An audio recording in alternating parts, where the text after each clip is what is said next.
Next, we're going to hear from Marshall's coach, Jason Hammett. Hammett time. All right. And they take on Legacy, and good conversation with Coach. Yeah, a couple of them, Eric Perkins is a good example. He started for us as a freshman. Now he's a senior. So I've been here. He's been playing for us on the offensive line for 4 years. We've got a couple of guys in similar situations. We kind of gradually started developing them young with, a chance for them to play some or play a role, play some sort of position that can help us and help themselves grow into what they are now. Tyler Schools in Longview, how does that beef your program up? Because you guys had success last year. How does that beef your program up for the postseason and for district? Well, so it's not by choice, Our geography, we're in here, Marshall, and we're on the edge. There's not much. We can't go any further east and play anybody. The Shreveport schools are all already in district, real early.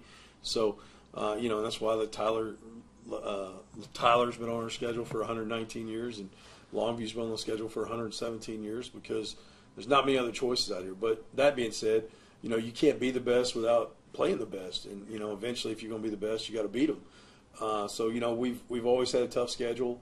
Having Longview on the schedule, having Legacy this week is on our schedule. It's kind of like for us, what's the next challenge, and it's going to be different challenges each week, and it's something we start on Monday and start preaching to our kids about. How do we adapt to the challenge of this week? Well, from the scouting report, having seen Legacy put 40 points on the board and go 1-1. How much of a concern is that for you and for your defense?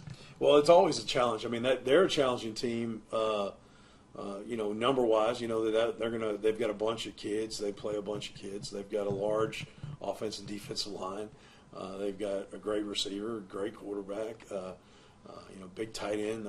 He runs the ball pretty well when he runs it too. Yeah. And then on defense, they run to the ball. So when you look at them like that, it's a formidable opponent. They just continue to put their kids in a good spot to try to go execute. So, our job as coaches, we got to make sure that our kids are in the right spot and we're ready to execute against them. But it's definitely a challenge versus Legacy. They're a good team and they can be very explosive. You mentioned their tight end. I believe it's Joseph Lane. He's a versatile kid.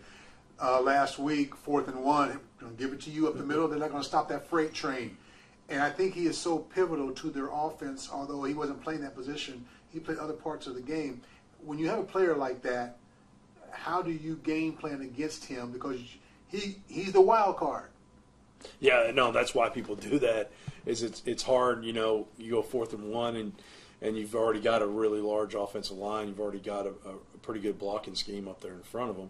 And then you put a kid like him back there that's got, physical traits and physical talents. And so, it's a numbers game. You got to get your numbers right. But then really what it comes down to on the play is who wants to make the play. You're going to let yourself get blocked, or you're going to work through the technique that we're talking about to defeat that block. So